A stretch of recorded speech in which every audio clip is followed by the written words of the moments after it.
Nabi Soleh bisa mengeluarkan unta dari batu besar, Nabi Musa bisa menyibak laut hanya dengan tongkatnya. Itu semuanya kamu tidak jangka, karena tadi ingat bahwa kekuasaan Allah itu tidak terbatas.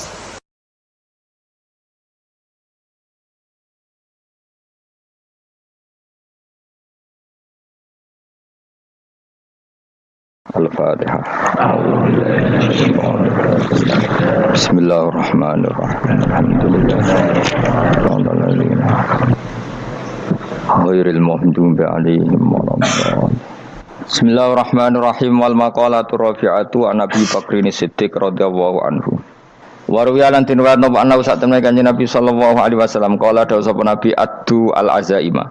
Addu nglakoni sira kabeh al-azaima ing barang-barang sing pokok, sing wajib. Wakbaru lan nampa sira kabeh ar-rukhsata ing kemurahane pangeran. Nek sing ora wajib ya kadang-kadang tinggal, aja lakoni terus. Wa da'ulan ninggalno sira kabeh anasa ing manusa umbarno. Faqat kufitu mongko teman-teman den cukupi sira kabeh hum anas rawahul khatib. Riwayat Nabi sallallahu alaihi wasallam kala dawuh sapa Nabi malam yakbal rukhsata Allah. Mante sapane wong lam yakbal ora nampa sapa man rukhsata Allah ing rukhsae Allah. Orang yang tidak nerima rukhsanya Allah taala.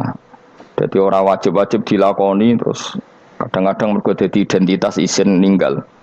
Kalau wong biasa puasa Senin Kamis saking terkenal puasa Senin Kamis sampai muka napa isin. Iku dosane kok Gunung Arafah. Wis hadis iki apa lho wis ra puasa Senin Kamis. Dadi ala kenapa ora puasa Senin Kamis nampa ruksae pangeran niku ora nampa jeneng gak nglakoni.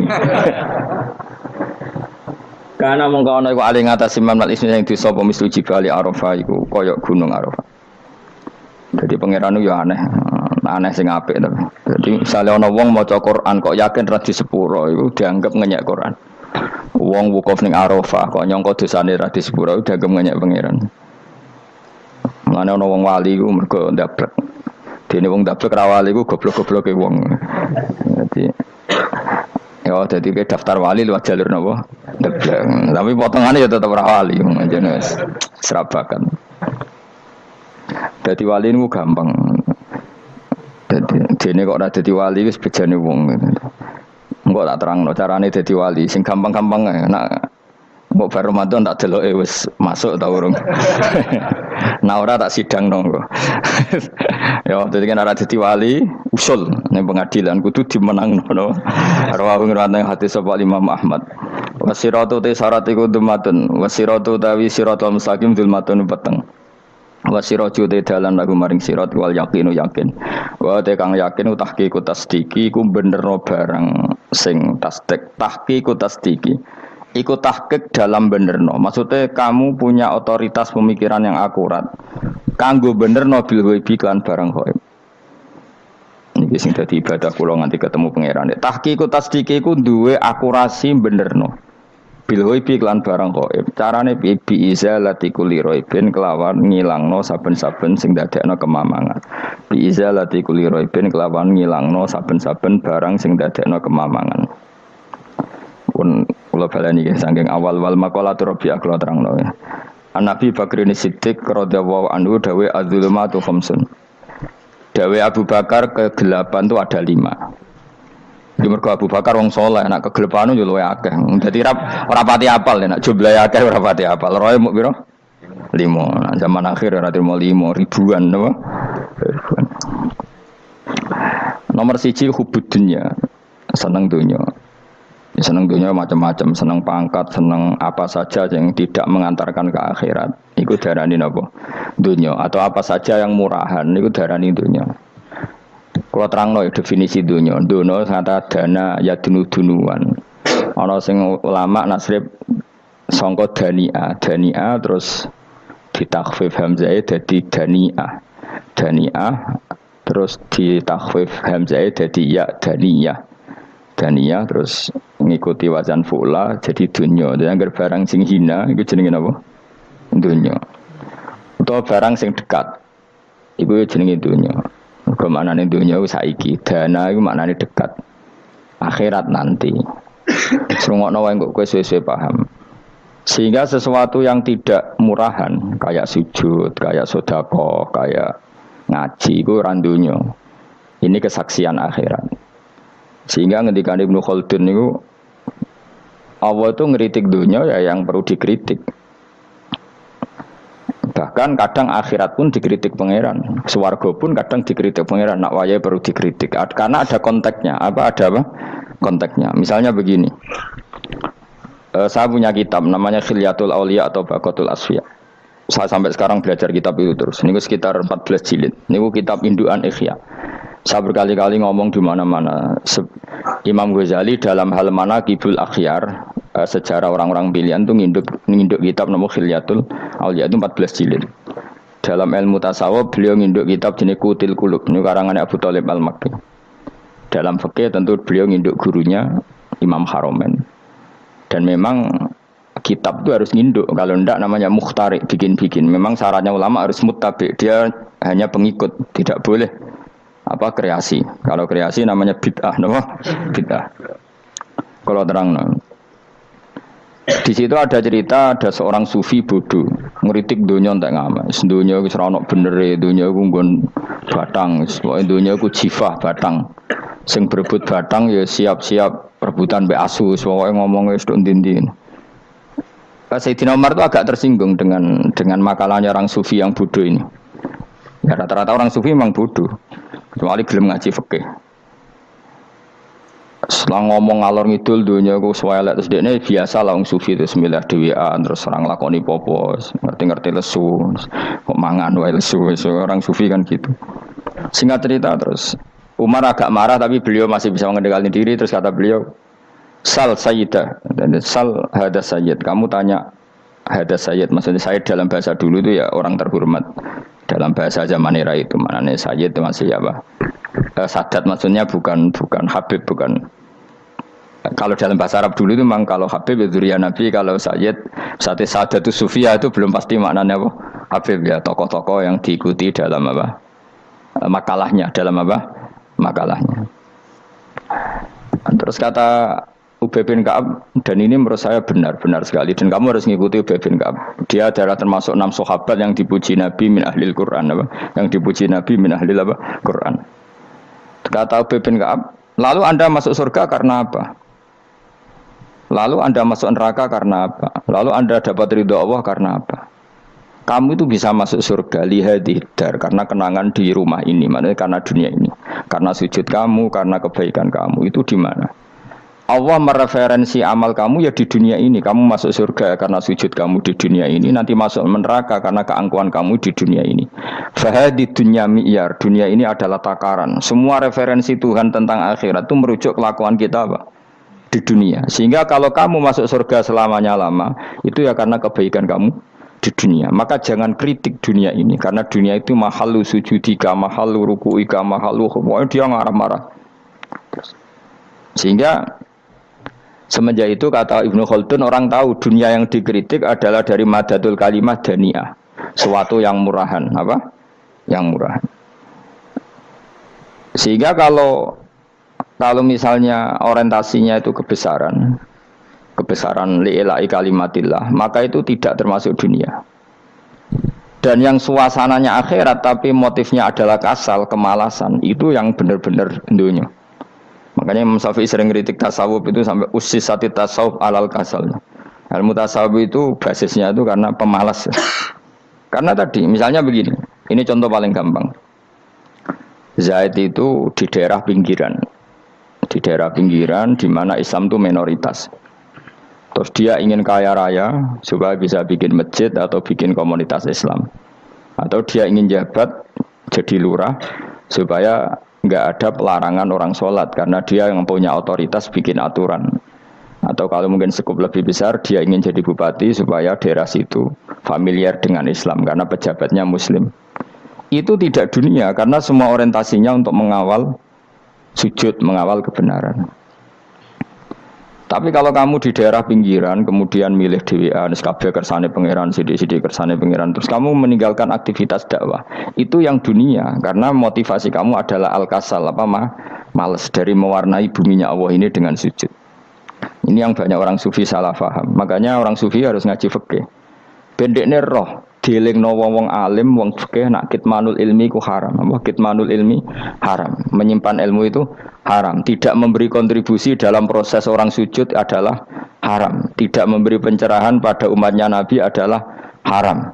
Menikmati keasikan yang pangeran dewi adalah haram. Dia harus diingatkan gitu terus. Kalau enggak, itu bahaya bagi agama ini. Makanya dulu itu enggak ada orang sufi yang enggak ngaji ulama fikih.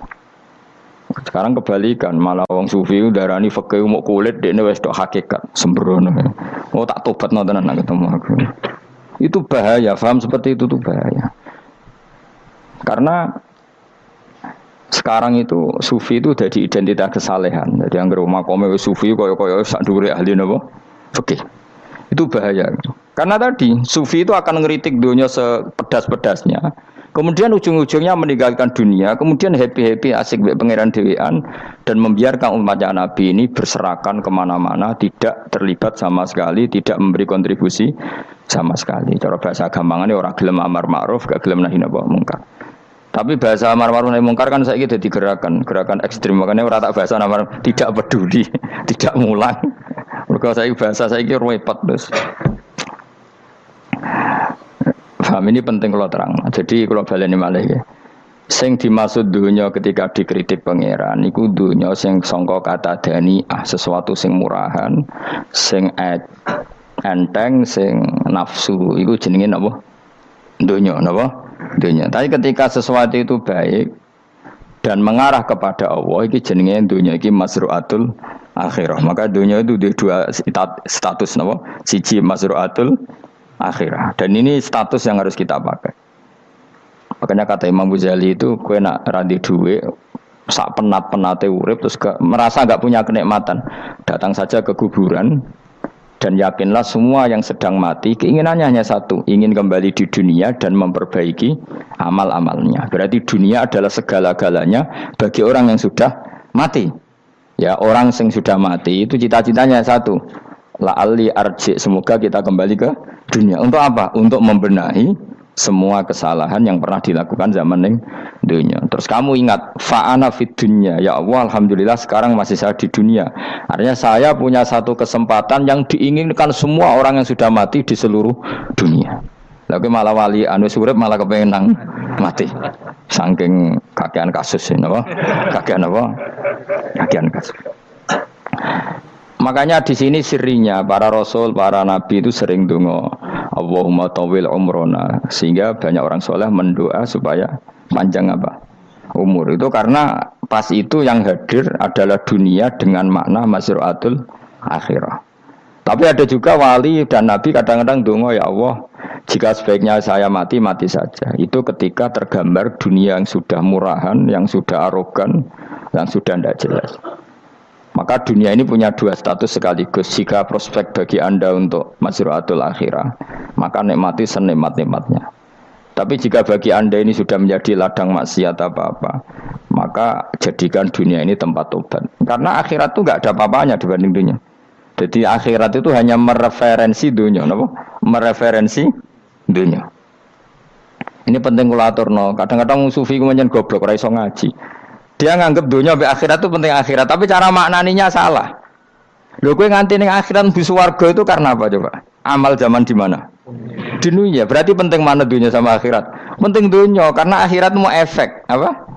Efek dunia ini yang pokok. Apa dunia ini yang pokok. Kalau Allah kan cara ngendikan tidak seperti itu. Allah cara ngendikan gini loh. Akhirat, maksudnya walal akhiratu khairul lakam nalula gini. Sesuatu yang berorientasi akhirat dan kemudian menjadikan kamu nyaman di akhirat itu khairul laka minal ula, itu lebih baik ketimbang dunia. Ora kok kowe nak ning dunia nak sepemelek ning akhirat apik ora ngarang ngono, nak ning dunia melek ning akhirat luwih parah.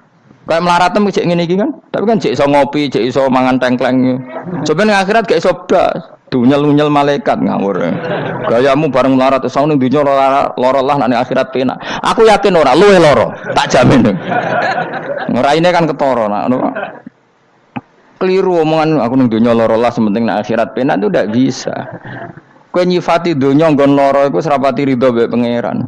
Berarti kayak tiga iso ngopi ra syukur, tiga iso mangan ra syukur, anane nyifati dunya lara. Berarti rapati ridho mbek pangeran. Malah dibles-blesno sebenarnya. Pemenang nak pengurus akhiratnya aku tak tekek. Cuma aku loh pengurus ora sebenarnya. Tapi gak ada rencana daftar jadi panitia apa? Akhirat. Tapi kira rata syafaat dia biarno karena ini penting kalau terang no. Makanya Imam Syafi'i masyhur makalah beliau tentang fikih dan tasawuf itu. Nggih saya kutip dan saya memang saya hafalkan terus makna teman. Faqihan wa sufiyan fakun laisa wahida fa inni wa haqqu wa iyyaka ansahu. Terus kata beliau mensifati orang fikih fa hadza qasin lam yazq qalbuhu tuqa. Wa hadza jahulun kaifadul jahli yasluhu itu masyhur.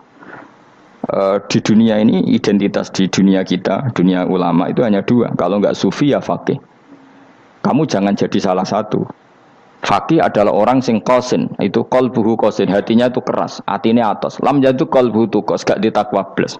Wong faqih ora ditakwa blas, gak diempati blas. Tapi orang sufi itu wahada jauh ini malah geblek blas, malah parah meneh. Sing sitok atos hatine sitok geblek dari Imam Syafi'i itu. Kena protesnya berarti Imam Syafi'i coba protes aku. Kenapa begitu? Misalnya gini orang fikih. Kalau bapak nyontohkan tuh gini.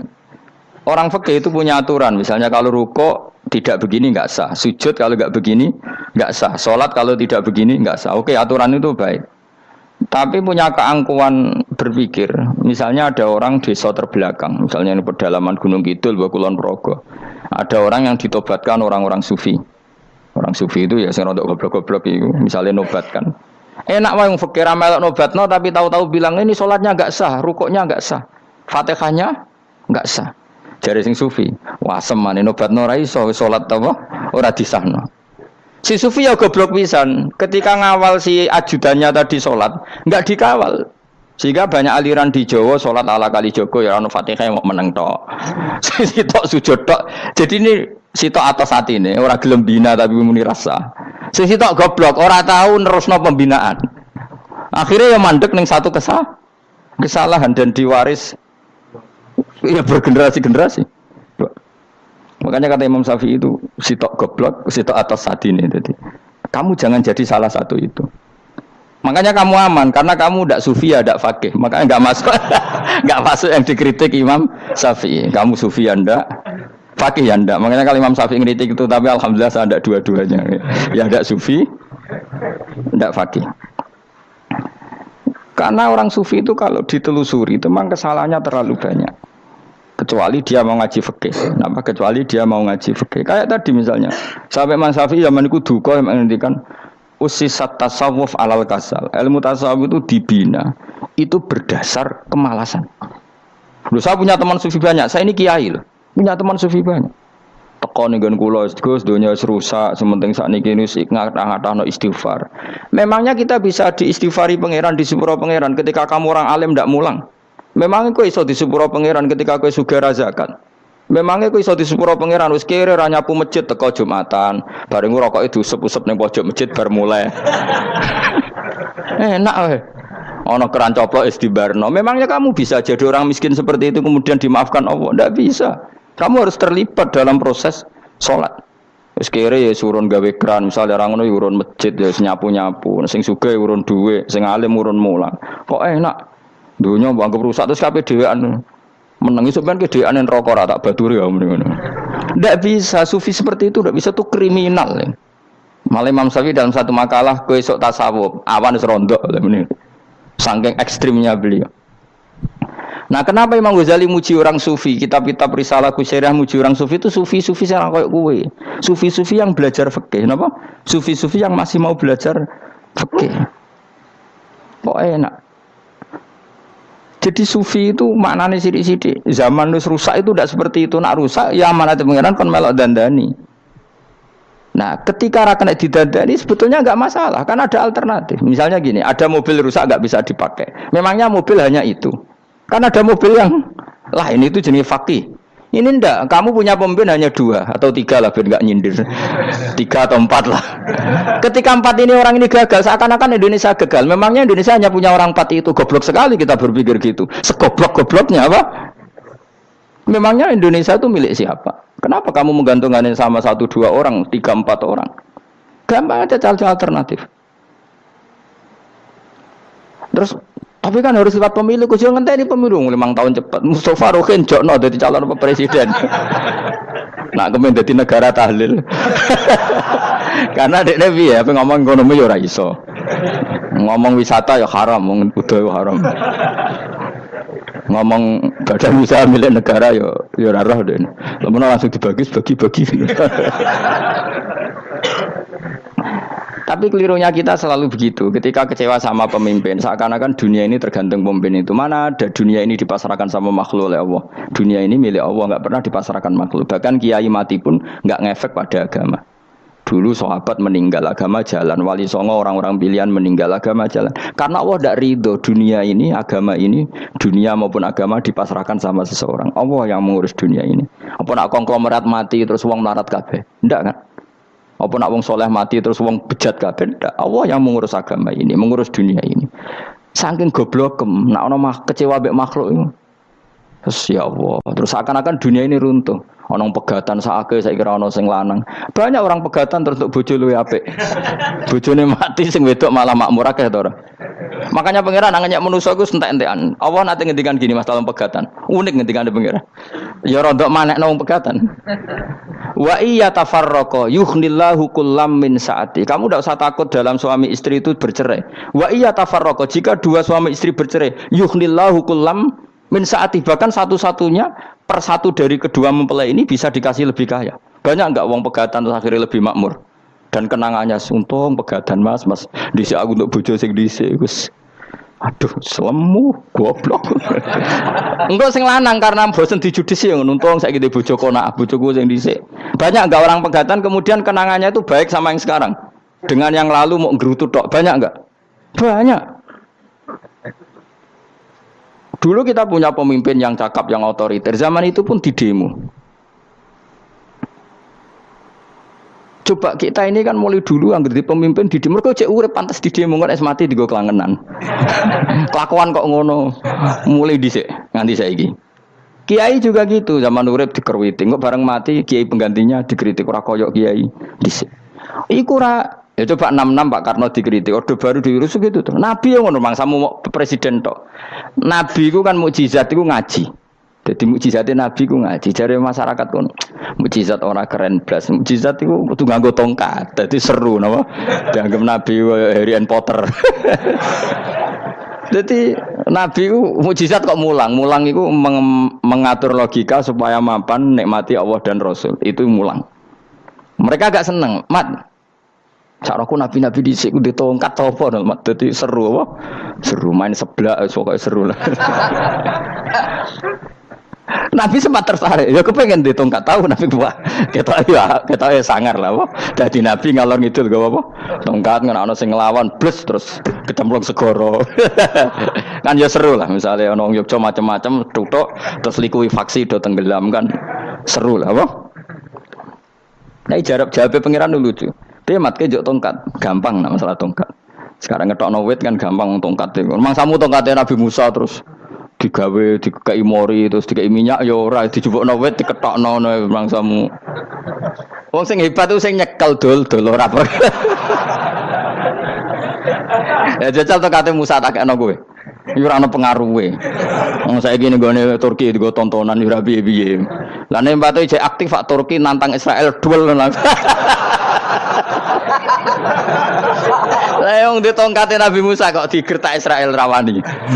Lah nek tongkate iku tenan nak oh sing sakti sing nyekel dul ora kok perkara tongkate. Nah cara wae dhisik sono HP Nabi Musa, HP-ne Nabi Musa ya luar biasa cara dhisik. Akhirnya Nabi Muhammad itu sempat kepengen jawab pengiran unik. Awalam yakfuru bima utiya Musa min qabl. Mat kok gak eling apa zaman Musa nggo tongkat wong terus do iman. Awalam yakfuru bima utiya Musa min qabl qalu sikhroni tadzahara wa qalu inna bikullin kafirun. Apa zaman Nabi Musa itu terus wong do iman? Ya tetep komentar dari tukang sihir. Padha wae, Mas. Nggo mukjizat ora padha wae wong nak trep berdua ya tetep berdua. Zaman Pak Karno sing tukang ngeluh ya ngeluh, zaman Pak Harto tukang ngeluh ya ngeluh, zaman Mega sing tukang ngeluh, sampai saiki sing tukang ngeluh ya wis nggo kegiatan. Kiai yang ngono. Kadang ada kiai saiki misalnya Surabaya zaman Mbak Arwani, Mbak Zubair. Memangnya zaman Mbak Arwani wong Kudus ngaji kabeh. Mangsaku ya kelakuane wis ngono-ngono wae. Misale kula ya kadang ya wong komentar. Gus Bae ora koyo zaman Bandur Salim. Lah aku wis dididik bapak. Zaman Bandur Salim apa wong ya ngono. Engko bapak zaman Bandur Sam apa ngono sampai zaman Basunan Bonang misal. Ayo jajal. Masa wong Yogya misal. Saiki ora koyo zaman Bali Maksum Mbah Munawir. Memang zaman iku wong ngaji kabeh. Ya ndak juga kan sak rohku kiye nak ngaji sing ngaji wong ngono-ngono iku pancet wong iku. Itu pengalaman. Mulane ketika Nabi Muhammad kemudian mujizat kak Nabi Musa jawab pangeran awalam yakfuru bima utiya Musa min qabl. Apa zaman Musa terus do iman mat. Padha wae nggo masuk go tongkat ngalor ngidul ya. Biasa wae mat. Gak usah mujizatan mulang wis ngaten. Lho kula lho mau tawani pangeran mujizat kok sing karya Musa. Kula mboten purun. Ya perkara kok malah lucu. Nabi ngalor ngidul go tongkat. Nabi Musa itu tongkate biasa kan sing kondang ku wonge. Lah saiki ajek ning Turki. Nek kata tenan jek top Israel tuntas ya. Swabet terus likuifaksi tutup swabet meneh dadi negara bebas wong Israel. Terus Rajab Tayyip manggon kono. Aneh-aneh iki. Makanya penting yang dikatakan mukjizat yo ngaji. Ngaji itu bisa membentuk yakin. Yakin itu bisa membentuk tahqiq. Nah caranya yakin gimana tak warai kan ben dadi wali. Wali sing jalur ilmu, jalur melarat wis kowe luwih iso lah. Wali ku jalur akeh. Alim ya iso dadi wali, zuhud dadi wali, melarat ya iso dadi wali. Syaratnya ridho ora kepengin sugih. Ya syaratnya melarat dadi wali ridho ora terbersit kepengin sugih ya ora tau muni lho umpama aku di dhuwit ora dadi wali, muni umpama tok wis ora dadi wali. Jadi fa inna law taftahu amala syaiton karena mengatakan umpama iku wis buka pintu setan. Jalur apa ke? Nak alim syaratnya apal Quran, apal ribuan hadis. Ayo nak zuhud syaratnya radhi HP, rawi anan. Nak fakir rawleh diangen-angen. Ayo milih di. Apa rasa jadi wali? Gak usah ya. Kalau terang, ini penting. Kenapa saya sering ngeritik orang sufi? Karena sufi sekarang itu beda dengan sufi dulu. Di Jawa Timur itu keluarnya para kiai ya gitu. Kalau ada orang ikut torekoh tertentu, terus gak gelem ngaji takrib. Akhirnya elinge pangeran suwengi tapi sesucine keliru. Masalah didik anak bojo keliru. Karena ya mau sementing la ilaha illallah terus maca la ilaha illallah terus itu gimana? Kalau kita iman sama Allah, ternyata iman dengan aturan-aturan Allah. Misalnya kita seneng cawe wedok, terus mbok sebut jenenge tok, kono njuk wedak ra mbok kei, njuk mangan ra mbok kei. Terus kamu tidak mempelajari sing disenengi pacaran ku apa? Senang Allah itu maknanya senang ketentuannya Allah. Allah yang murka itu apa? Kalau kita zina, kalau kita maling, ketika korupsi. Allah yang suka apa? Kalau kita sujud. Lalu syaratnya sujud apa? Harus dalam keadaan suci dari hadas besar maupun hadas kecil dan tempatnya tidak ada najis. Bahkan harus gitu. Itu senang Allah. Senang Allah kok aman. Allah semengi terus pingsan, kesemper. Terus nak tepak ono sing darani wali. Ono darani wali ono salam template. Wah apa-apaanan. Ngan cara bapak kula saking kerase. Lah wong darani wali nek melete keren aku jare. Tak top aku jare. Lah kok saged, Pak. Paling zaman akhir darani wali dadi gula, wong salah templek ngekeki dhuwit. Tapi nak wong alim darani wali ku sing dadi pinter akeh. Coba jajal lah wis ayo. Nak ora percaya ruhin mu'allimno nak saiki wali, nak ora dadi gula mbek dhuwit. Ayo saiki umumno nak ruhin iku wali. Reaksi masyarakat kira-kira piye? Salam template terus sangat malam merek rokok erugen misalnya rokok apa ya terus ditukokno. Tapi umat dapat apa coba? Tapi ketika orang terkenal alim umat dapat banyak karena bisa ngaji carane sesuci piye, carane zakat piye, yang wajib zakat apa saja, carane dekat. Tapi saya gak wali kalah mbek apa wong alim kalah mbek wali. Kula niki diceritani Gus kula nek wong alim Gus jejer mbek wong terkenal wali ku ora salaman bedene. Ya akhirnya melarat tuh salam. Maksudnya salaman kok ono maknane ning Jawa Timur. Ora usah diterangno maknane opo. Wah kere. Wah kowe padha wae wong alim kok kasut to. Nek kasute perkara hasile iku. Iku ya sarap pisan padha wae. Sing kanca kula niku. Tapi sebenarnya kita harus jadi pelajaran. Kalau ingat Allah itu ingat aturan-aturannya Allah. Terus keling Allah suwengi terus piye? Allah bikin aturan, kamu suwengi ning masjid itu ketentuan fikihnya kayak apa? Kalau istri kamu sakit, anak kamu sakit, kamu wajib ngurmat anak bojo dan itu juga perintah Allah. Terus eling Allah dulu enggak ada zaman Nabi seperti itu. Nabi itikaf suwengi ning masjid terus mikir wiridan, ya mulang biasa. Wiridan sekadarnya habis itu Nabi yang ngajar biasa. Siapa yang tanya tentang haid? Siapa yang tanya tentang ghanimah? Siapa yang tanya? Jadi yas'alunaka 'anil anfal. Ketika mereka iskal, lalu ghanimah cara bagi gimana ya Rasulullah? Dibagi wa'lamu annama ghanimtum min syai'in fa anlillahi khumusahu wal Rasulullah seperlima. Ada yang tanya lagi, wa yas'alunaka 'anil makhid. Istri saya cara haid tidak normal ya Rasulullah. Kadang-kadang over. Terus disebut itu istihadah apa? Itu ditanyakan. Ada yang kaya usul, ya Rasulullah duit kula kathah lalu tak kasihkan siapa? Yas'alunaka madza yunfikun. Ora kok terus eling pangeran sungi-sungi terus do ngantuk, bariku keturu. Bariku makan-makan ora ono ngono. Coba jika seseorang terkenal wali itu paling untung udekne. Ini bukan kritik kan. Memang harus dikritik. Sing kritik aku enak kowe kualat, kowe ra wali kok ngritik wali. Ya cuma melok-melok. Karena apa? Kita ini syafakotan di hadil ummah. Kita kasihan umat ini mencintai kiai. Kemudian tidak dapat apa-apa dari kiai itu. Caranya apa ya? Kita mulang. Makanya Rasulullah itu masyhur kan di sebuah hadis. Sama cari di Muqaddimah Majmu', di Muqaddimah Ihya. Hampir semua kitab ulama top itu menceritakan hadis ini. Nabi ke masjid, ada satu kelompok yang nangis-nangis ndonga, ada sekelompok yang mulang fikih. Mulang itu ya, iki halal, iki haram. Iki sholat begini nggak sah, ini sah. Pokoknya mulang aturan-aturannya pangeran. Nabi ngadeg, kemudian Nabi bilang gini, kilakuma ala khairin, dua kelompok ini sama-sama baik. Tapi apa yang terjadi? Amma haula fayatuna waha, mereka adalah kelompok-kelompok yang minta sama Allah, insya'a ajaba wa insya'al. Lah, kalau Allah menghendaki ya disembadani, kalau ndak ya ndak. Tapi ini kelompok yang membicarakan hukum-hukumnya pangeran, pasti Allah ridho. Wa innama bu'istu mu'alliman, memang sing jenenge Nabi itu untuk mengumumkan halal haram, maka Nabi terus ikut yang kelompok belajar tadi. Karena yang dikatakan coba Nabi diutus jadi Nabi itu apa? Saya tanya. Bikin aturan, caranya tawaf ke Ka'bah begini. Dulu tawaf itu wudu. Dulu tawaf itu bawa hubal lata. Dulu tawaf itu dengan penuh kemusyrikan. Nabi datang, cong tawaf itu aturannya gini. Enggak boleh ada yang berbau syirik. Caranya tawaf 7 kali. Baca kalimat ini. Sa'i juga gitu.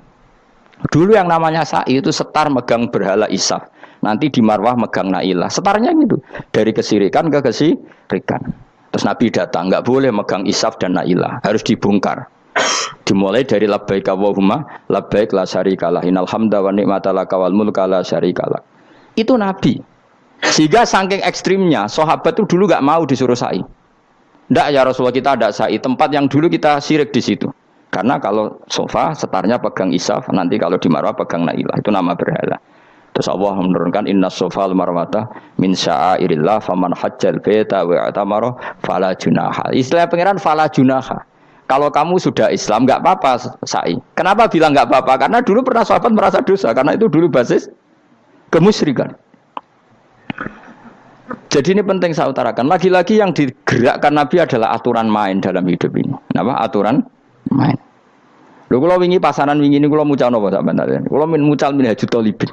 Karangan Imam Nawawi, kitab fikih. Mergo kula niku mangkel. Kadang wong alim terus darani wali, nek darani wali ngono wong teko njuk pangestu. Kadang kurang ajar meneh wong ape kaji njuk ndongakno kaji mabrur. Iku luwih parah meneh. Nek kula tak ngamuk tenan. Kowe nak langsung ndongakno wong iku kaji mabrur padha karo ana wong ra iso numpak sepeda motor. Iki kula badhe numpak sepeda motor, ndongakno slamet. Wong belajar ya ora kok njuk ndongakno selamat. Mesti ini aku takut sik carane numpak sepeda motor piye lagi njuk ndongakno selamat. Wong isi iso ora mesti selamat. Iki rong iso apa? Ya iku lho badhe numpak sepeda motor ndongakno selamat. Aneh gak pertanyaan seperti itu? Permintaan minta selamat ketika kamu tidak bisa naik motor itu aneh gak? Aneh.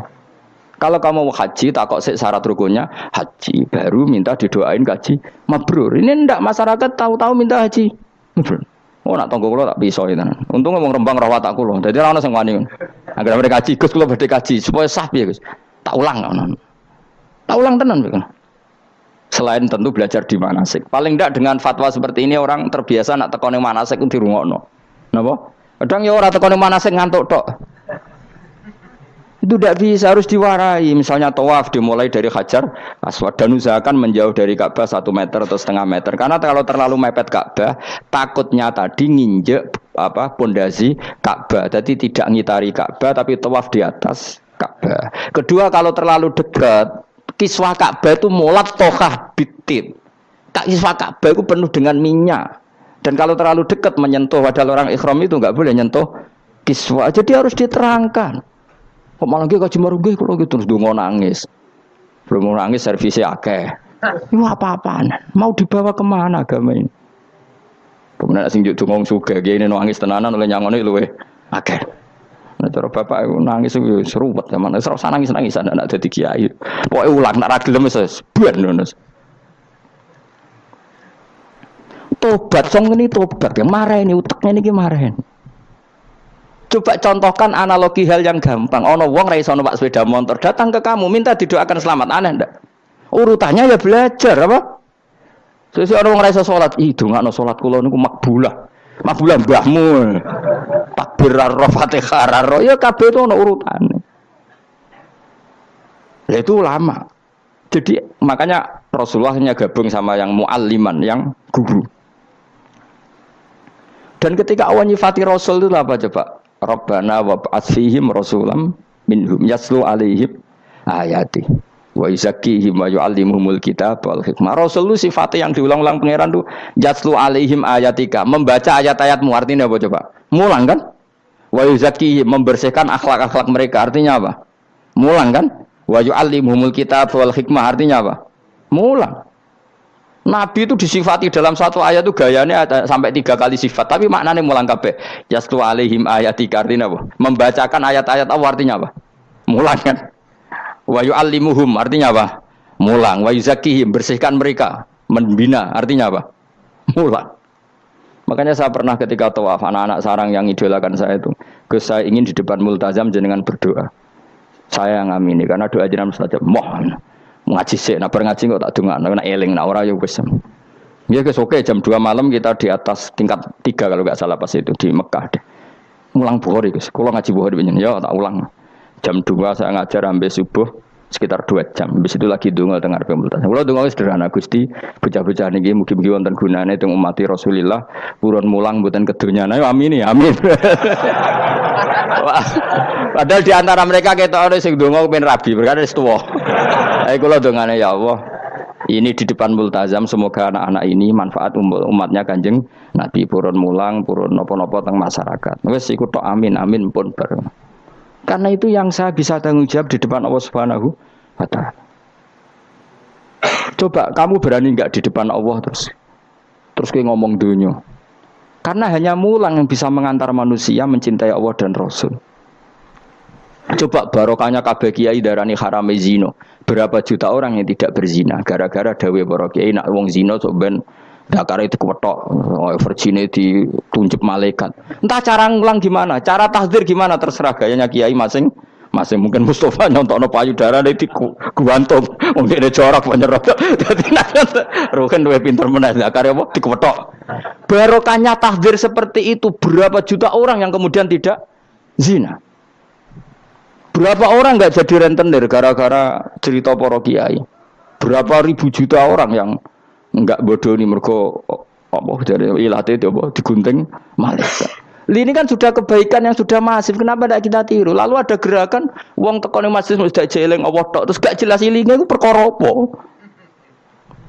Lu kalau itu selingan enggak apa-apa Kang, ya 1 jam, setengah jam. Liyane iku ya tetap dibelajarkan halal haram. Ya, tapi kalau mereka bilang, lah tapi kalau mboten saged ya nyewa kan ono wong nganggur-nganggur ruhin Mustafa kan iso disokon mulang mabadik fikih. Ojo nyewa aku wis kiye gedhe larang. Ini kan murah 200.000, 300. Lho kula ra narep lah wong kan wis rawani nyangoni sithik. Jare Mbah Mun resiko gak seneng kiye gedhe. Wis salami templek kadung ra pantes. Salami sithik lho kadung gak pantes. Mulane ajane kiai ngundang kiai cilik ae. Kiai gedhe ku resiko. Ya misale mulang fikih ngongkon aku. Wong wis sepakat. Nah, kowe kan sangoni 200 kan pantes kan ya. Kowe piro Mas? Nyoro, malah jare bangun kiai cilik iku tak bangel sugih. Kok nak kiai gedhe wong nyalami templek sithik ya isin. Nek kiai cilik iku ya biasa wae. Padahal sing iki luwih butuh. Ya sakit yen kiai cilik ya sakit. Tapi salah ilmune ra ngontapi akhirnya ya wis tok kono wae makome wis tok kono. Ya saya ulang lagi ya. Makanya kritik kita pada sufi itu bukan karena kita benci orang sufi ndak. Kecuali mereka mau belajar fikih. Dulu tuh biasa ulama top sufi ngaji kiai fikih itu biasa, kiai fikihnya yang ngaji ulama. Dulu Imam Syafi'i sehebat itu kamu kira ndak ngaji tasawuf? Ya ngaji ya biasa sama teman-temannya tasawuf kecil-kecilokan. Sama tak cerita, Imam Syafi'i itu punya teman dekat namanya Syaiban Ar-Ra'i. Itu nak kecil-kecilokan fikih lucu. Ya rasa tersinggung sebagai partai fikih ya rasa tersinggung biasa. We.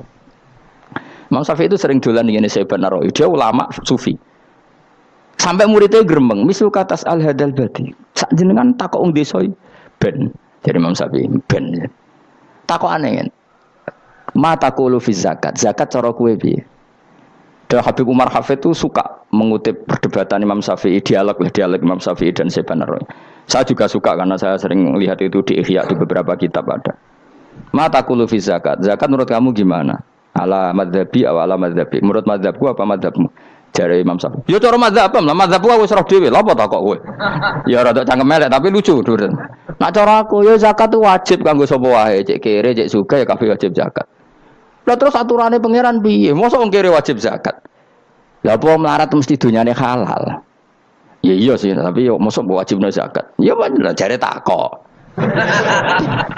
Nak cara aku sebenarnya ono bener, saiki aku takok. Wong melarat iku dunyane mesti halal to ora? Saiki misalnya ono lapangan ning desa terus ono dangdutan mbok pengajian mbok khol. Mau tuku rafia tok. Terus digo parkir, lapangane sapa jajal? Aku takok. Lapangane sapa? Sak desa kan? Modekne tuku rafia terus koyok berhak sing entuk dhuwit kok parkiran. Lah nek alasane lho aku fakir, apa fakir sak desa kowe tok? Mestine kullu fakirin fitil qaryah untuk saham.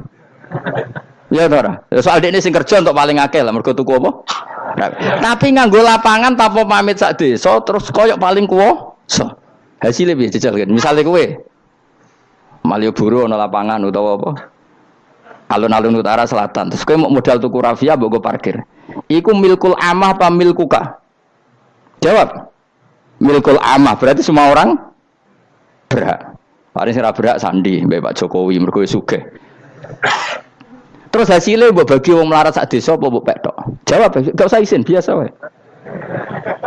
Lah iku hasil sangka harta bersama apa sangka donyam dhewe? Ayo jawab. Kok terus kok mulai dari apa nak wong melarat dunyane mesti pemenah wong melarat engkek tukang gasap. Misalnya Ruhin dadi kondektur bis. Sing numpak kanca jalalen separuh digratisi gak mbek Ruhin pira-pira. Digratisi. Bise sapa jajal? Kere engkek. Ya ora. Mboten kok sambayar santai mawon, santai biyahmu. Utawa melarat supir Ruhin nggawa rentalan mobile wong. Terus aku ape lunga, aku tak derekno santai. Iku gasap to ora.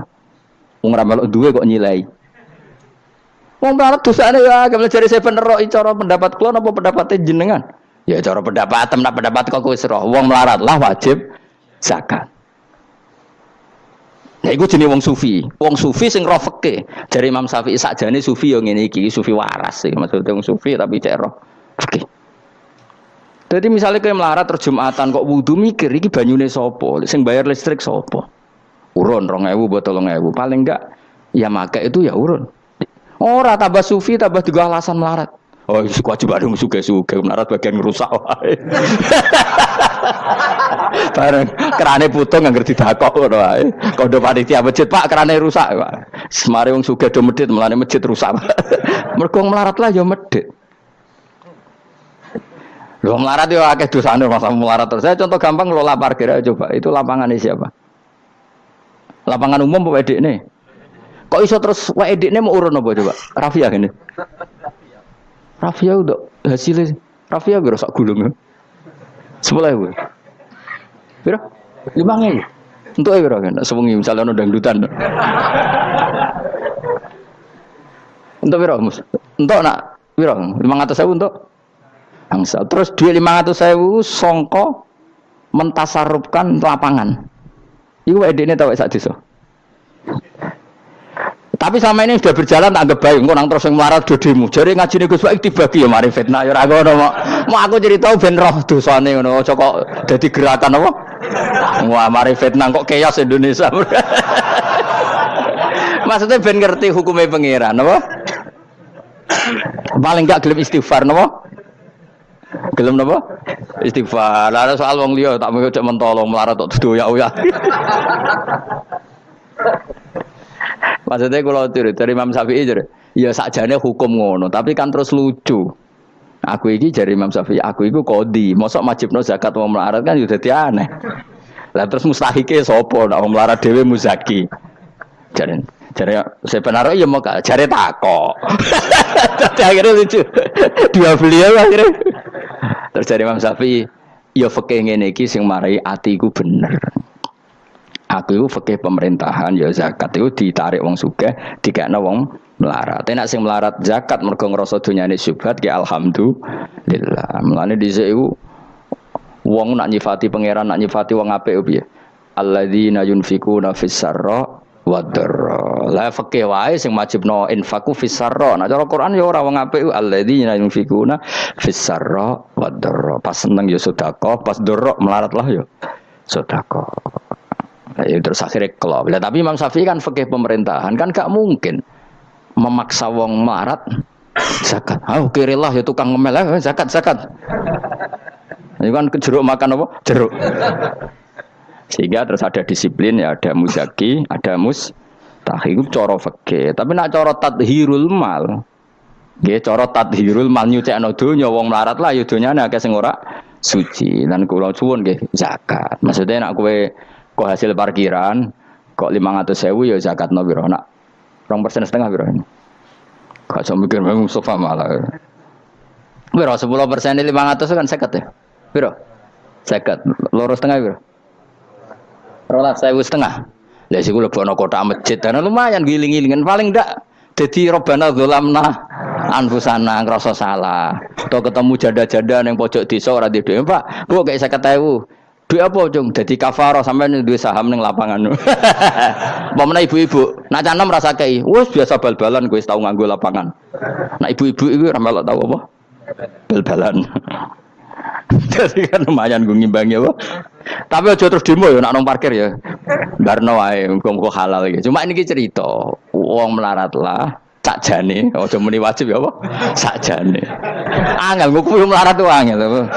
Rodok sensitif. Syekh Nawawi itu ulama top Indonesia yang hidup di Mekah juga meninggal di Mekah.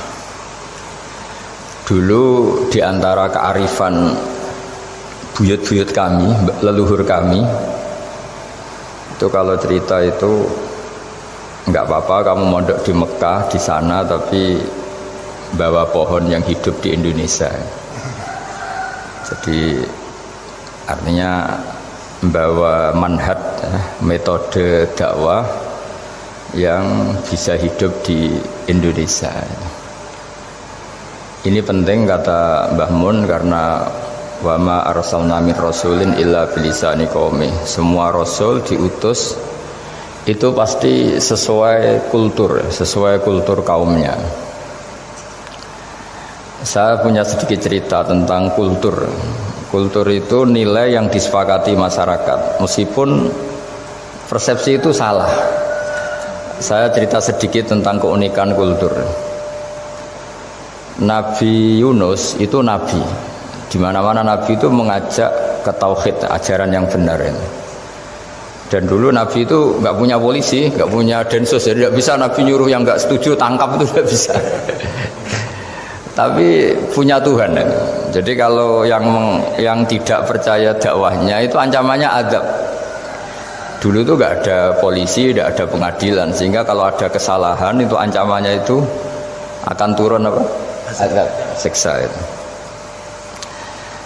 Sekarang kan kalau kita jadi pemimpin kan agak enak itu, punya keamanan, punya macam-macam lah. Singkat cerita, sudah dakwah sekian tahun itu umatnya nggak percaya kalau beliau seorang nabi bahwa ajaran tauhid itu benar. Ya. Akhirnya cerita ini terkenal sekali, mungkin beberapa terputus ya, tapi terputus cerita ini saya ceritakan secara lengkap. Terus beliau cerita, ini waktu sudah lama saya dakwah, sudah lama saya sosialisasi itu tentang kebenaran, Anda tetap nggak iman ini 3 hari lagi pasti ada adab. 3 hari ada adab itu delalah masyarakatnya tuh kepikiran. Jangan-jangan iya gitu. Nah, ketika jangan-jangan iya itu diintip, rumahnya Nabi Yunus itu diintip, ya agak aneh.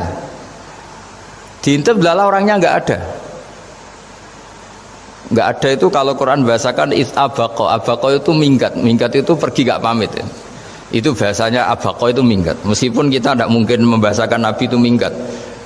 Tapi dibahasakan tindakan kan tidak mungkin karena nggak pamit itu. Jadi harus dibahasakan minggat itu. Quran sendiri bahasakan abaqo.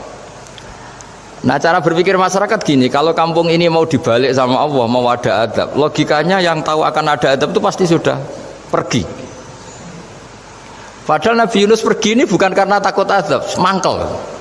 Nyai suwi gagal seminggat ya kan gitu. Jadi ada kiai minggat itu ya ada dalilnya karena dulu itu kalau mangkel itu suami mangkel istri itu ya harus minggat, istri ya harus minggat. Dulu itu ya boleh, maksudnya boleh itu ya kalau darurat ya minggat sedikit lah sudah enggak apa-apa. Nah, Nabi Yunus itu minggat tadi abaqo itu. Abaqo itu kalau dalam bahasa Arab pergi enggak pamit ya. Kalau orang Jawa bilang minggat. Kalau itu sebetulnya saking mangkelnya, saking emosinya, beliau akhirnya meninggalkan kaumnya tanpa pamit. Tapi kaumnya itu menjadi tahu bahwa ini serius Yunus. Buktinya dia agak berani di kampung, berarti mau ada adab betul itu. Dan efek positif dari teori itu, teori kultur tadi. Kalau ada adab pasti dia pertama yang lari. Kayak dukun itu. Kenapa kita tidak percaya dukun nomor itu? Itu kan paling yang minta nomor dulu ada SDSB itu forecast itu kan paling salam template-nya kan 100.000, padahal dulu forecast itu berapa kalau menang kan miliaran ya, juta. Itu untuk kultur kita agak percaya dukun kan ngapain ngumpulin uang 100.000, kalau dia tahu nomornya kan mendingan tombok sendiri gitu. Itu kan jadi orang itu mesti punya teori umum untuk membenarkan sesuatu atau membohongkan itu. Akhirnya umatnya Nabi Yunus itu iman. Iman itu artinya percaya kalau ini tidak main-main. Buktinya Nabi Yunus gak berani di situ. Akhirnya mereka tobat. Saat itu juga mereka wiridan di lapangan. Terus semua kesalahannya diselesaikan. Sampai ada rumah yang sudah dibangun permanen karena di tanah tetangga dirobohkan saat itu juga. Bahkan ada batu yang dulu nyuri, satu dua batu yang dulu hasil nyuri, saat itu juga dirobohkan, dikembalikan sama yang punya. Hari itu semua kedoliman diselesaikan. Ini penting saya utarakan, jadi tobat itu tidak hanya istighfar. Kalau istighfar ribet, tobatnya orang punya utang terus istighfar gitu kan ribet. Kan ribet itu. Ada punya utang terus minta maaf itu kan ribet itu kan, harus diselesaikan itu. Tobat. Tobat diterima sama Allah. Batas akhir finish dari harusnya ada adab misalnya Senin, Selasa, Rebu, harusnya Rebu itu sudah kena adab, ternyata Rebu itu tidak kena adab. Nabi Yunus sebetulnya juga penasaran kampungnya itu kena adab tidak, dilihat dari jauh ternyata tidak, tambah kecewa dia. Gitu. Wah ini saya kalau pulang pasti dibunuh karena saya dianggap pembohong. Di masyarakat situ ada aturan siapa yang bohong dibunuh, padahal Nabi Yunus ngumumkan nanti Rebu ada azab, kira-kira gitu loh. Ternyata Rebu itu tidak ada azab, makanya dia sudah di batas kampung kembali minggat lagi karena nanti pulang pasti dibunuh karena dia dianggap bohong. Ya akhirnya masyhur itu, terus dia ikut nelayan sekenanya, yang penting lari dari kampung, ikut nelayan sekenanya. Zaman itu, ini saya ulang lagi, zaman itu nanti ini efeknya nanti ke tauhid. Zaman itu para nelayan tuh kayak sepakat kalau ada kapal atau perahu kok mau tenggelam itu pasti ada yang minggat. Artinya minggat itu pergi tidak terhormat itu. Terus fasahama fakana minal mudkhadin. Nah dulu itu orang sudah punya peradaban. Ini cerita kultur, sudah punya peradaban. Ya sekarang gini, kalau nyemplungkan salah satu kan tidak adil diundi. Ternyata yang keluar dia Nabi Yunus. Terus mereka tahu ini orang nggak pantas dikorbankan karena Nabi di mana-mana itu ganteng. Memang Allah itu punya sunah unik. Nabi itu harus paling ganteng di kampungnya. Nasabnya juga harus paling baik. Kabar-kabarnya juga istrinya harus paling cantik. Itu memang aturannya gitu. Nggak tahu saya. Dulu saya juga janggal. Kenapa Nabi aturannya harus gitu? Tak angen-angen di pemimpin elek yo isin itu. Maksudnya misalnya pemimpin dia pesek keriting itu kan piye gitu rasanya terus. Jadi Nabi itu pasti itu paling ganteng di kampungnya, terus dari nasab ya terbaik, terus rata-rata istrinya itu ya selain solihah itu ya paling cantik. Karena ya dibully kan, sawar tidak jadi Nabi, nak bujune elek kan ya ribet kalau misalnya ada yang bully gitu kan juga ribet. Singkat cerita terus dia akhirnya ditenggelamkan, dibuang karena beliau seorang Nabi, faltaqamahul khut, beliau ditelan ya. Iltiqam itu tidak digigit, ditelan ya. Karena ditelan beliau tidak mengalami dikunyah, ditelan. Iltiqam itu ditelan. Karena beliau seorang nabi, di dalam batnil khut itu di perut itu dia wiridan, dan barokahnya wiridan itu perut ikan ini menjadi masjid. Dia nyaman di situ, nyaman karena terus ngalami karomah lah. Andikan wali itu ngalamin karomah. Nah, kesimpulan dari cerita ini itu apa? Masyarakat itu akan selalu dengan kulturnya sendiri. Para nabi juga punya kultur sendiri. Dan Allah yang ngelola itu semua. Saya ulang lagi, Allah yang ngelola itu semua. Makanya terus dua kultur ini kalau Allah menghendaki itu gampang sekali. Akhirnya yang terjadi apa? Nabi Yunus ya dikasih sanksi Allah karena pergi tidak pamit. Masyarakatnya justru enggak, karena tobat. Dan tobatnya masyarakatnya ini karena kekeliruan Nabi Yunus. Keliru dengan makna bukan dosa. Andai kan Nabi Yunus saat itu kok di rumah ingin menyaksikan adab, itu masyarakat mesti gak percaya kan ada adab. Mau ada adab kok dia di rumah gitu. Jadi unik, Allah cara ngelola masyarakat itu unik. Nah, dari keunikan-keunikan cara Allah ini kemudian lahirlah ilmu yang bernama ilmu tauhid, ilmu tawakal, ilmu pasrah nang pangeran itu. Karena kemarin pas Pak Yusuf sama Bu Sulis sowan saya itu tak beri cerita, agama itu milik Allah. Sehingga teori yang dikatakan manusia itu ya teori saja, tetap semua itu di tangan Allah. Ya saya saat itu cerita, misalnya saya ditanya, ini besi, materi besi dengan kaca itu kuat mana? Mesti kita menjawab kuat besi. Tapi saya yang mengendalikan besi dan kaca. Ternyata saya punya merencanakan menghancurkan besi, menetapkan kaca ini tak simpan, akhirnya puluhan tahun. Yang ini saya rencanakan saya hancurkan itu. Andai kan si yang menjawab tadi tahu rencana saya, mesti kuat bilang kuat kaca. Gitu. Kalau tahu. Makanya contoh paling gampang tadi. Dinosaurus itu hewan paling kuat, malah musnah itu. Pitik yang nggak kuat sampai sekarang itu. Karena Allah bikin dinosaurus itu punya rencana dihancurkan itu. Sementara ayam enggak lah, gue rame-rame dunia gitu. Sehingga ya sudah. Nah, agama itu seperti itu. Agama itu sesuai rencana Tuhan. Sehingga ini cerita Nabi. Sehingga Nabi itu kadang nggak tahu bedanya antara sesuatu yang punya data, punya perangkat-perangkat untuk menuju A misalnya, itu nggak tahu bedanya. Jadi kalau Nabi ditanya misalnya gini, onta itu lahir dari betinanya, dari indukannya bisa, ya bisa. Lahir dari batu, jawabnya ya bisa. Kalau dia seorang Nabi pasti jawab bisa. Kalau Nabi loh ya, bukan direktur mandiri, Nabi itu mesti jawabnya bisa. Jadi kalau Nabi ditanya mata air itu keluar dari bumi kedalaman 7 meter, bisa. Keluar dari sini, dari meja, jawabannya ya bisa. Karena Nabi itu saking dekatnya Allah, tahu betul bahwa perangkat di dunia ini tidak bisa mendikte Allah. Semua itu kehendak Allah. Logika yang terbangun Nabi itu sebenarnya gampang ya. Kalau kita teliti itu, makanya gampang itu sesuatu yang benar itu pasti bisa dijelaskan secara gampang. Nah ini ngaji tauhid biar tidak terlalu berteori terus. Karena kalau saya cerita uang pinter jenengan. Dan saya tidak ingin pinter tentang uang. Tak beri contoh. Nah ini supaya nanti kalau sampean suatu saat meninggal ketemu mungkar nakir itu tahu cara menghadapi. Nanti tak warai tekniknya. Tak warai tekniknya. Bocorannya tadi. Makanya ada cerita agama ini baik sekali. Orang bocorkan ujian nasional itu kriminal, bisa ditangkap Pak Rosidi.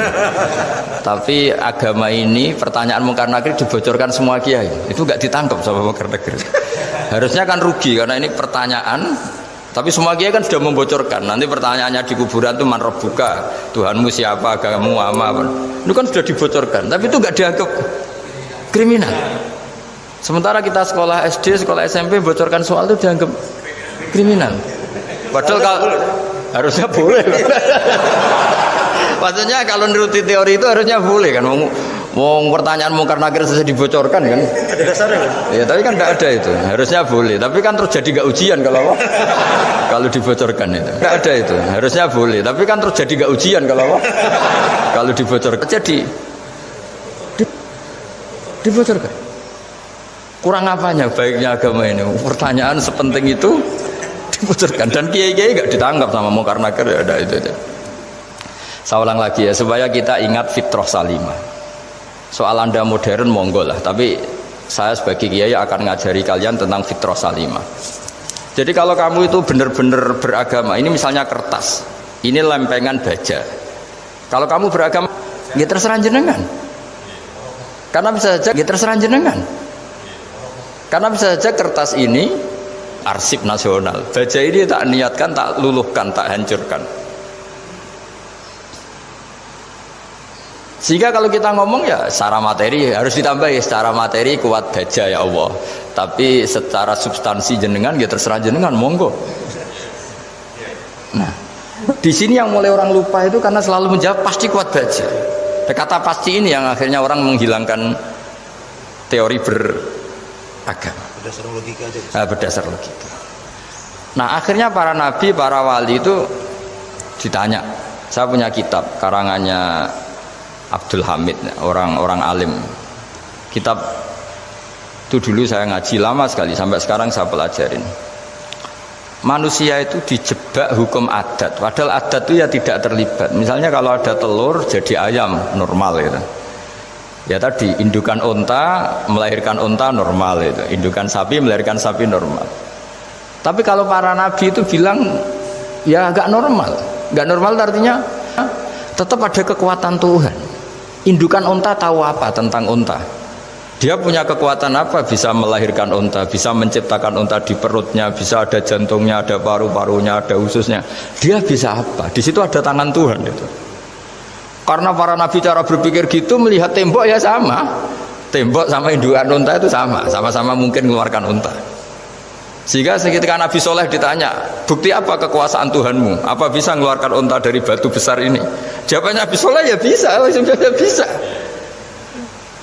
Dan mukjizatnya Nabi Soleh masyhur itu, keluarlah unta dari batu. Karena secara teori ya tadi, coba unta indukan itu apa seorang profesor, apa seorang ilmuwan sehingga bisa menciptakan anaknya itu. Apa dia terlibat dalam menciptakan jantungnya, paru-parunya, ususnya? Kan enggak juga. Telur bisa apa coba? Gobloknya bukan main telur itu kan. Tapi bisa mengeluarkan ayam, dia bisa apa? Nah, para nabi, para wali itu tahu semuanya itu kekuasaannya Allah. Nah, kalau karena kekuasaan Allah, bedanya apa dengan tembok? Makanya Nabi Muhammad ketika di padang pasir, semua sahabat bingung, nggak ada air, ya Nabi santai aja. Ini gimana Nabi gak ada air, nanti orang mati kehausan. Nabi ya santai aja. Kamu ingin air katanya. Iya. Terus Nabi nunjuk apa itu ya sudah, terus ada air. Ada yang keluar dari jemarinya, ada. Karena Nabi itu gak tahu bedanya antara ini mungkin dan tidak mungkin, tuh gak tahunya itu ya semuanya itu Allah. Kalau kamu kan gak, wah daerah gini gak mungkin ada air. Ini kan padang pasir. Air itu biasanya di daerah hutan gini malah berteori macam-macam. Seakan-akan tidak ada Tuhan. Jadi kalau orang nggak bakat wali pasti berpikirnya gitu. Makanya nggak wali-wali itu memang nggak bakat, karena itu kan artinya menafikan kekuasaannya Allah kan. Seakan-akan Allah tidak mampu bikin air di situ. Tapi kalau Nabi santai aja. Makanya Nabi Ibrahim ketika mau dibakar ya santai aja. Menurut beliau api bisa apa? Jadi itu meskipun hukum adat itu ya selalu berjalan ya. Normalnya api yang membakar, di padang pasir normalnya ya nggak ada air, normalnya batu ya nggak mengeluarkan unta. Tapi kamu jangan terjebak oleh keseharian yang Anda lihat. Tetap di balik itu ada kekuasaannya Allah Subhanahu wa Ta'ala. Nah, ini yang namanya iman. Dengan iman seperti itu nanti ketika kita mati itu ya santai saja. Ketika kita hidup ya tidak tahu oksigen itu apa masuk ke tubuh kita sistemnya kayak apa. Jantung kita ada ikut bikin, paru-paru kita. Artinya zaman kita hidup pun sebenarnya kita tidak bisa ngelola kehidupan itu, tidak bisa. Nah kalau sama nggak bisa nanti setelah mati juga tidak bisa. Ya sudah, ketika kita hidup yang ngelola juga Allah, ketika mati juga yang ngelola. Bedanya apa? Nah, ini di sini terus kita dilatih inna sholati wa nusuki wa mahyaya wa mamati lillahi rabbil alamin. Tapi kenapa kita ragu terhadap kehidupan setelah kematian? Karena ketika kita hidup seakan-akan kita tahu cara hidup. Makanya Allah itu tersinggung betul ketika ada orang merasa bisa ngelola cara hidupnya. Makanya kata Allah kalau gojlok orang-orang yang kepedean itu, kalau kamu top, mbok jangan mati. Itu falaula in kuntum ghaira madinin tarji'unaha in kuntum shadiqin. Kalau kamu merasa top itu jangan mati. Di mana-mana mati itu tidak top. Falaula idza balaghatil khulqum wa antum khina idzin tanzurun. Mbok ketika nyawa kamu sudah sampai kerongkongan, kamu tarik lagi supaya kamu tidak mati. Mati itu tidak top. Katanya kamu top kok mati. Jangan mati. Kalau top itu jangan mati, jangan miskin, jangan tua, jangan jadi jelek. Pokoknya top terus gitu. Itu digojlok sama Allah. Tapi orang itu lupa bahwa ketika sehat begini kita seakan-akan ngelola kehidupan. Nah gara-gara merasa ngelola seakan-akan kalau mati lalu saya gimana ya kalau mati? Di kuburan ngapain ya? Terus ngantornya gimana, kerjanya di mana? Ya udah usah begitu. Nah ini di sini pentingnya tauhid. Orang dilatih berpikir al-khalqul awal. Afa'ayina bil khalqil awal. Kalau dalam bahasa Yasin disebut kul yuhyihal ladzi ansha'aha awwala marrah. Jadi agama itu orang dilatih membayangkan pertama hubungan kita dengan Allah. Misalnya manusia pertama itu siapa? Adam. Adam bisa berpikir, bisa berlogika, bisa jalan-jalan, bisa macam-macam. Tapi andaikan Anda jadi Nabi Adam, mesti melihat kekuasaannya Allah itu begitu nyata. Karena saya materinya dari tanah, ternyata saya bisa berpikir. Betapa kudrohnya Allah, kekuasaan Allah, tanah yang benda mati bisa berpikir. Sekarang jadi saya. Sehingga kira-kira Nabi Adam kalau ketemu tanah itu ya, kalau mau maksiat, wah ini tanah ini pasti komplain. Nah di sini pentingnya beragama. Sehingga ketika Rasulullah ngendikan, jika kamu memperbanyak sholat, maka tanah-tanah ini bersaksi terhadap sholat kamu. Jika kamu maksiat, juga tanah-tanah ini menjadi saksi pemberat. Itu kamu tidak jagal sama sekali, karena manusia pertama yang bernama Adam yang bisa berpikir itu materinya dari tanah. Jika kita tidak janggal ketika tanah disetatuskan bisa bersaksi. Tapi setelah kamu berpikir tanah itu bisa dicangkul, bisa dijadikan berhala, dijadikan kendi, dijadikan macam, seakan-akan tanah itu ya benda yang tidak penting. Tapi Nabi itu beda dengan kalian. Nabi tahu betul tanah ini makhluk Allah yang bisa berpikir. Sehingga Nabi yang ngendikan kalau kamu sholat sunat atau beribadah sebaiknya jangan di tempat yang sama, biar yang menyaksikan kamu sholat itu banyak. Kita mungkin kan masa bumi bisa bersaksi. Tapi andaikan Anda Nabi Adam itu tidak akan janggal seperti itu, karena dia tahu materinya dari tanah dan ternyata jadi mata yang bisa melihat, jadi telinga yang bisa mendengar. Makanya Allah selalu mengingatkan, ingatlah al-khalqil awal, afayina bil khalqil awal. Karena khalqil awal ini yang menjadikan fitrah beragama yang baik. Sehingga ketika orang Yahudi bilang nggak mungkin Nabi Isa itu nggak anak zina, wong ibu kok tanpa bapak, anak kok hanya ada ibu tanpa bapak. Allah cara menjawab, inna masalah Isa intawoy kamasali Adam. Jika kamu protes ada Isa karena tanpa bapak, ya protes dengan Nabi Adam, tanpa ibu tanpa bapak. Nah ini diingatkan al-khalqil awal. Makanya Yasin bilang kul yuhyihal ladzi ansha'aha awwala marrah. Awwala marrah itu kamu harus berpikir ketika hubungan kamu sendiri dengan Allah zaman sebelum ada semua. Jadi misalnya alam raya ini, bumi sebesar ini, masa suatu saat terus hilang, hancur, nggak berbekas. Ingat saja bumi ini mulai dulu ya nggak ada, diadakan oleh kekuatan besar yang super ada, yaitu Allah Subhanahu wa Ta'ala. Nah di sini kenapa faham-faham ateis itu hilang di dunia. Meskipun ada itu karena saking mungkin kurang peradaban. Makanya guru-guru kita mulai zaman Nabi Adam sampai sekarang itu cara berpikir sederhana.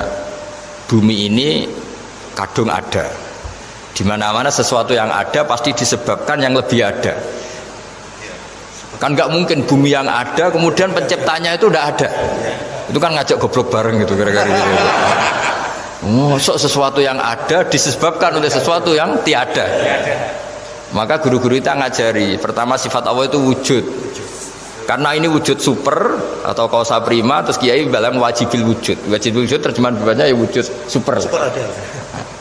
Karena wujudnya Allah itu yang mempengaruhi ya semua alam raya ini, dia harus di depan. Masa yang menciptakan di belakang. Makanya terus disifati qadim. Qadim itu harus lebih dulu atau awal. Nah, makanya ketika Fir'aun ngaku Tuhan itu cara membatalkan Nabi Musa itu sederhana. Kalau kamu Tuhan berarti baba kamu nggak ada Tuhan karena Tuhannya terlambat datang. Nah, itu langsung. Oh iya ya, kalau ya kan berarti babanya dia tanpa Tuhan, kan Tuhannya baru kemarin, aktenya baru diurus, itu aktenya baru diurus itu Tuhannya. Makanya Fir'aun itu akhirnya Nabi Musa punya pengaruh besar di kalangan punggawa Fir'aun. Karena ketika debat terbuka itu punggawanya dengar. Akhirnya mereka iman sama Nabi Musa. Ini disebut wa qala rajulun mu'minun min ali fir'auna yaktumu imanah. Banyak yang diam-diam ini iman karena logika Fir'aun jadi Tuhan itu nggak masuk akal. Yang benar adalah Tuhannya Nabi Musa. Nah orang-orang ini itu ya dibilang nggak loyal ya pokoknya dia iman. Dan dia juga yang ikut rapat. Besok Musa tangkap. Karena mereka sudah iman sama Musa, terus sebelum eksekusi itu datang, ini datang ke Musa. Tadi malam saya ikut rapat, keputusannya Anda ditangkap mau dibunuh, jangan lari saja dulu kan. Jadi kan nggak bisa disebut pengkhianatan, kan ini orang baik. Jadi malamnya ikut rapat, besok Musa tangkap bunuh. Iya Nabi Musa paginya sebelum di itu Musa saya nanti malam ikut rapat dan keputusannya Anda ditangkap dibunuh, kamu lari saja sekarang. Nah kenapa iman? Karena logika yang dibangun Nabi Musa. Makanya ciri utama kebenaran itu bal naqdhifu bil haqqi 'alal batil fayadmaghuhu fa idza huwa zahid. Kebenaran sejati itu boleh diuji di mana saja. Dan Anda tidak usah khawatir kebenaran sejati itu kalah. Pasti menang. Kalau kebenaran itu kebenaran sejati pasti menang. Ya, di sini terus ada ulama-ulama kayak banyak lah termasuk di Indonesia kayak Pak Quraisy kayak yang nyaman saja anak-anaknya di luar negeri karena merasa kebenaran sejati itu tidak akan kalah.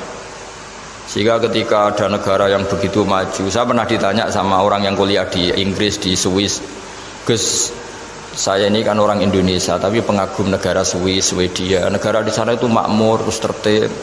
Bagaimana saya tetap mencintai Islam yang secara lahir itu kadang-kadang beberapa negara Islam itu kacau. Ada seorang mahasiswa tanya gitu. Dia tanya cara ingat Allah. Ya membela Islam kira-kira gitu. Terus tak kasih tahu dia. Ketika Anda muji negara-negara itu makmur, sejahtera, itu sebetulnya tetap utang jasa terbesar itu sama Tuhan. Pejabat bisa apa ketika Allah misalnya nggak bikin air? Negara bisa apa misalnya ketika Allah itu nggak bikin oksigen? Tetap semua ketertiban itu karena kehendak Allah. Berarti utang jasa kamu di negara manapun tetap sama Allah, bukan pada yang lain.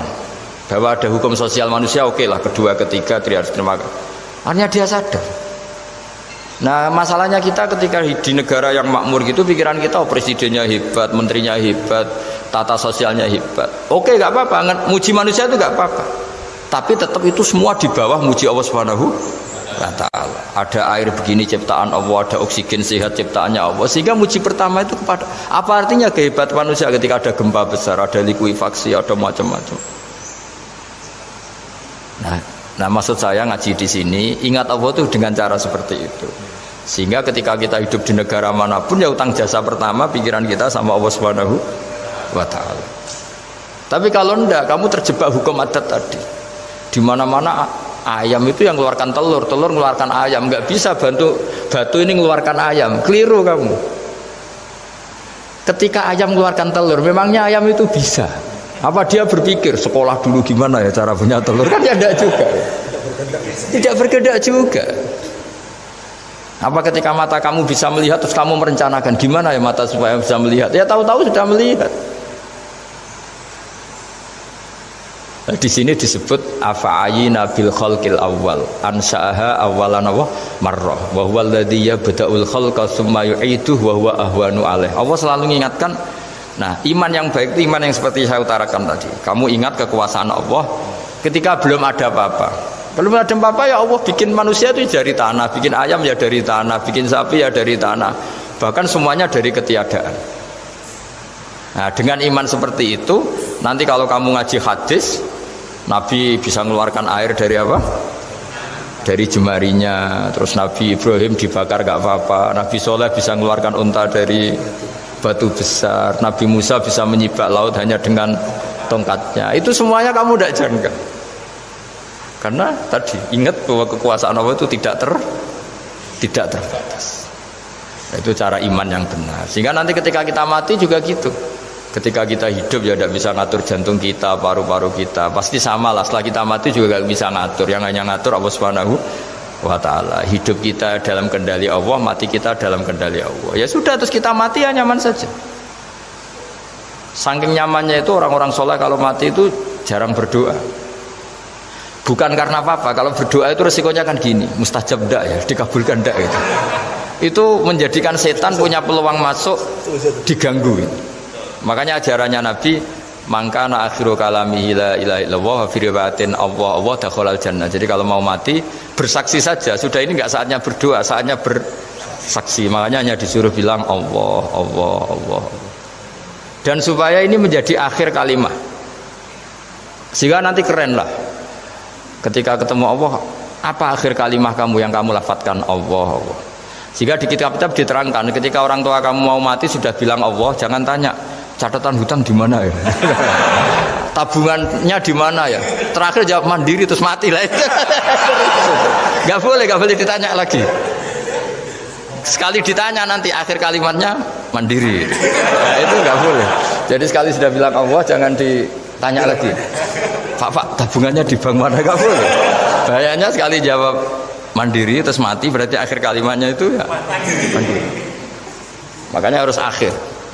Jangan nanti statusnya itu mangkana akhiru kalami, memang akhir dari yang dikatakan itu kata Allah. Nah sebetulnya teks hadis itu la ilaha illallah. Ini pinternya Kiai Jawa. Lagi-lagi kembali ke kultur. Kiai Jawa itu kiai yang bisa modifikasi kultur. Sebetulnya kalimat hadis itu yang masyhur, itu yang populer itu la ilaha illallah. Tapi Kiai Jawa itu dan itu ngikuti kitab-kitab Arab juga, kitab-kitab. La ilaha illallah itu resikonya tinggi karena di situ kan tiada Tuhan yang berhak disembah kecuali Allah. Ada kata la ilaha ini. Nah takutnya pas la ilaha sudah mati. Nah karena itu ada resiko la ilaha gak khatam, berarti tiada Tuhan. Nah, sehingga karena ini dianggap riskan, ya terus Kiai Jawa ngajari sudah lah, gak usah kepanjangan ya sudah Allah Allah. Jadi itu sudah agak-agak rekayasa lah, agak-agak istihad gitu. Maksudnya itu sebenarnya teks panduannya itu la ilaha illallah. Teks panduannya. Tapi kiai-kiai itu tentu yang paling tahu tentang kehendak Nabi karena nekuni ilmu itu lama sekali. Kita ngikuti cara-cara ditentukan para kiai. Karena tadi la ilaha illallah itu kan ada kalimat yang tadi ya tiada Tuhan kan. Nah kata tiada Tuhan ini yang dianggap riskan kalau nggak khatam ya. Daripada potensi itu kiai-kiai ya agak-agak improvisasi lah itu memang ya sudahlah Allah Allah Allah.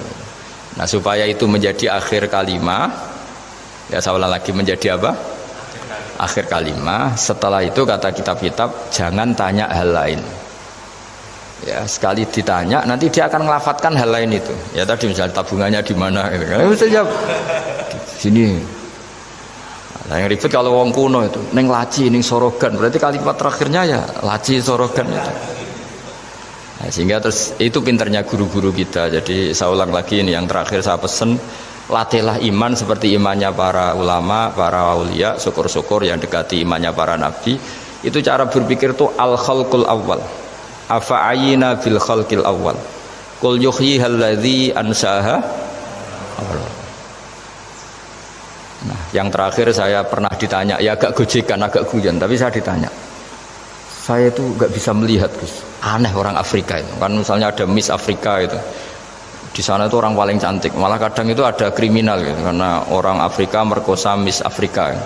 Itu kata orang Indonesia, Gus, dikekno aku ora doyan gitu. Itu kan. Itu lah ini kan secara syariat, mungkin lelaki itu punya rasa dengan perempuan itu ya kalau berpakaian seronok atau gimana secara teori. Tapi sebetulnya oke, itu benar. Tapi sebetulnya ada ansa'aha awala mar. Orang Indonesia itu didesain gak suka orang Afrika. Orang Afrika ya didesain gak suka orang Indonesia. Sehingga orang-orang Afrika kalau melihat orang Indonesia yang caling cantik mungkin ya iskal. Wong cempeh kayak gamping gitu kok cantik. Mungkin perasaannya cowok-cowok Afrika ya gitu. Itu cantiknya di mana? Orang Indonesia kebalik kan? Kalau cowok-cowok Indonesia ngelihat Miss Afrika itu cantiknya itu nangdi gitu. Kok sampai ada pemerkosaan tuh apa itu? Nah itu menunjukkan Allah yang Maha Kuasa. Allah itu mendesain gennya orang sana. Beda dengan kita. Ya itu bukti bahwa Allah itu nggak bisa. Ya sudah semuanya itu Allah yang mendesain. Itu bukti bahwa manusia itu bisa apa di depan kau. Orang kayak Afrika kok disuruh bilang cantik, kita kan protes. Cantiknya di mana? Mungkin orang sana juga protes ke kita. Orang Jawa cempeh itu kok cantiknya dia. Itu orang-orang Indonesia kalau ngelihat bule cantik itu kan ketemu kan janggal. Orang-orang Jogja, bule wayune nang ndi gitu. Kulitnya gitu kan sama mereka juga bilang kita mungkin seperti itu. Itu namanya didesain ansa'aha awal apa? Marrah. Sudah memang desainnya seperti itu. Nah di sini supaya kita ingat lah. Nah, ingat bahwa hati juga gitu. Ketika kita cinta istri itu janggal betul kalau terjadi konflik. Tapi kalau sedang konflik itu janggal betul terjadi perdamaian. Nak lagi mau ngangkel itu ya problem betul. Nah ini di sini pentingnya iman. Orang terus disuruh berdoa ya muqallibal qulub tsabbit qalbi ala dini, karena kita tidak tahu cara berpikir. Ada perempuan cantik sering merengut, pecintanya ya banyak, dianggap pemikir serius. Tapi kalau baru gedeng namanya ya merengut, bukan pemikir. Orang senyum itu kita seneng gitu. Tapi kalau baru gak seneng, murahan guya-guyu. Itu jadi manusia itu unik, hanya sama tapi cara nganalisis beda. Tinggal sedang seneng apa enggak. Lucu kan, ada orang anteng di rumah itu kalau lagi seneng ya oh itu anteng nggak banyak ngeluyur, tapi baru gak seneng seneng ngomah ya gue nganggur gitu. Nah, itu kita tidak pernah tahu, kita simpulkan apa itu tidak pernah tahu. Makanya wisata, pernah ada orang wisata datang ke sini tak nasihatin. Orang wisata itu kan seneng di kampung-kampung yang terbelakang gitu, melihat orang manusia pohon, melihat apa. Terus saya bilang, itu kan kasihan kan, masa manusia jadi objek. Bahkan bayangannya ya kalau mereka jadi modern jadi gak menarik kan. Padahal kita yang orang pendidikan kan inginnya mereka terentas lah dari kultur itu. Ya itu kan gak sambung kan. Yang satu bilang unik, masyarakatnya masih unik, masih naik-naik pohon. Tapi bagi orang pendidikan kan tersiksa kan, ini bangsa kita, warga kita kok masih seperti itu. Makanya orang wisata itu nasihati, kamu ke sana itu niat ngelihat apa niat mengentas? Kalau niat mengentas tak jamin ada pahala. Bagus, mau niat mengentas katanya. Niatnya baru sekarang apa mulai dulu-dulu? Baru sekarang. Dan ini cerita dari manusia itu semudah itu, Pak. Nah, setelah kamu ngaji ini, kamu tidak akan janggal terhadap kenapa Nabi itu begitu santai. Ketika tadi makanan misalnya satu wadah itu cukup untuk orang 300. Sampai Jabir yang ngundang Nabi kan hanya kambing kecil, cukup orang 6. Ternyata Nabi ngajak orang 300 lebih. Tapi Nabi bilang ya sudah semuanya makan cukup. Kata-kata Nabi kan zaman dulu belum ada beras, belum ada Allah itu bisa kok ngenyangkan malaikat tanpa makan gitu. Susahnya apa ngenyangkan manusianya dengan nasi sedikit itu ya Nabi ya santai aja, semuanya kenyang santai. Ya ini itu iman-iman yang sudah benar-benar awal